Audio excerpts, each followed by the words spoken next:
Comment below the games that make you the most frustrated. My name's Caravan Dan from Gaming Caravan, and I run board game events in Central Florida. Today, we're going to be talking about the cooperative games that make me the most frustrated. We're going from the least frustrated to the most frustrated possible.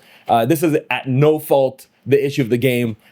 It's more so the people, either the people I play with or the situations I get involved in. If you want to go ahead and go to the comments below. Let me know the games that make you the most frustrated. I would love to hear them. Starting at number 4, we have Dark Souls, the board game. Yes, the board game. It is very frustrating. They put a very grindy game in actuality into a board game format. It is an already frustrating game, and turning it into a board game, they made sure to bring the frustration. If you open the box of Dark Souls, you see a sheet that just says you died. That's how you're introduced to the game. You died. This game is insanely difficult. I've never gone past the mini boss because the mini boss alone takes me 3 hours with friends. And that's with us like bum rushing this. I think we did the shortest I've ever done was 2.5 hours with T. So goodness gracious. Dark Souls is an incredibly difficult game. If one person dies, you have to reset the entire map. You have to redo everything. You have to keep grinding for souls in order to get stuff going, which is a very frustrating experience. Yeah, Dark Souls, the board game. More so than Bloodborne, more so than Binding of Isaac, is freaking Dark Souls, the board game. Next up, we have a game called The Game. Now, this game requires you to play cards from your hands from the lowest number possible to 100. You want to play as close to 1 as possible, as close to the last number played, all the way to 100, drawn from a deck. You have to go in turn order, so in a clockwise order. You cannot talk about the cards in your hand. And this game can be very frustrating because, oh my god, people get mad at you for things you can't control. It's a cooperative game that people blame you for things you can't control. So if it's my turn and there's a 27 on the table and I have the lowest card in my hand is a 70, you have to play at least 1 or 2 cards, depending on when it is in the game. You have to play at least 2 cards from your hand to move on. I'm going to have to play my 70 and jump 7 numbers.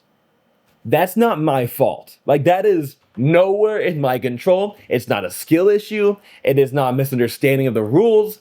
It is simply the design of the game. And that is not for me to be blamed for. But everyone that plays this game wants to make it a personal matter. They want to say, hey, that was a bad decision, bad idea for you. That is not something I should be personally blamed for. Well, I had 28. I should have played mine. You can't play out of turn. There's nothing we could do about this, but yet people want to make the game so personal, and I have no idea why. It's a feel-bad moment for sure, but it's like, oh, Daniel, you suck. And then, for the record, I'm not talking about like, oh, this is just people I play with.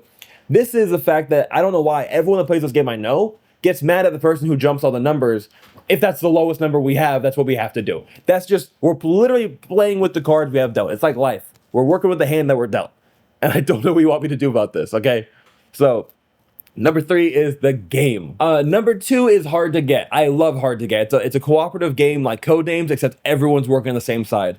The thing is, everyone is interrogating one individual, and the one individual can simply only say this or that. So there's 16 cards on the table, maybe 25, depending on like how you set it up. But it's like a 5x5 with a bunch of random words. You know, it could be George Bush, cell phone battery, recording studio. It could be just a bunch of random things on the table, just like Codenames. And your goal is to eliminate every single word except for the word. Now, at the beginning of the game, the person who's being interrogated will be given one random word that they want you to, that they need to give hints towards. And you want to eliminate everything that doesn't fill that category. And the hints he can give, they can't say a single word when they're giving hints. They just draw cards from a deck and they say this or that. That's it. So the card can say sweet or bitter, and they have to say this word is more sweet than bitter. And you have to eliminate everything else that might be bitter. And then the next word could be like it's air or earth. And the word is either more air than earth or more earth than air. But here's the issue. If the word's kaleidoscope, what does that even mean? You know what I mean? Is that sweet or like it's hard to, these are subjective concepts that we're trying to allude to. And even if you're working with the best possible and you're playing the best game possible, it does come down to a certainty of luck. Because you want to eliminate all the words as quickly as possible and as early in the game as possible. Really, you just want to win. But weirdly enough, in one game we got all the way down and it was a tie between Donald Trump and the Italian. It's like in the Mafia. I don't know how that happened because the words weren't even like really lining up with either of those, but it was like pretty much on the board we had, it was those last 2 words. And you have to eliminate one of them at the end. You can only get 5 clues total. And at the very, very end, there's nothing you can do other than just shoot your shot. And weirdly enough, the answer was Donald Trump. So it's just one of those things. You're just doing your best, and it comes down to a crapshoot. And when you get it wrong, it feels so bad. And it's so funny whenever everyone else that's like giving the hints wins, except one person. And then it's just like, it's not my fault. But I mean, it is what it is. This should just be a list of games I lose because it's not my fault. That seems what it's going down towards more than anything else.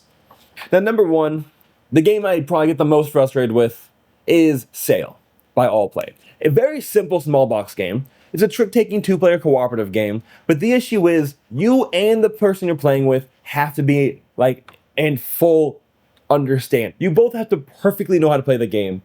And so often when you play with people who are not well-versed in this game, do they mess? And in most games, it's like, oh, just take back that turn. But you actually have to redo the entire scenario because the entire thing's invalid. Because messing up on a trick gives wrong information. So here's the thing, it's a trick-taking game. So if I play a blue 6, you now have to play a blue card if you have one, even if it's not an ideal one. If you don't have a blue card, you can play any other color you want to make a combo. And by you playing a different colored card, I now know, oh, you don't have blue. Good information to have.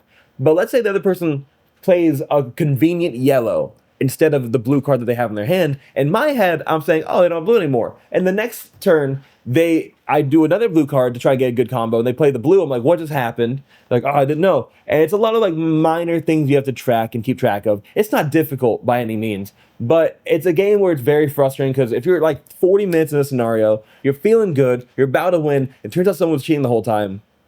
Goodness gracious, I want to cry myself to sleep.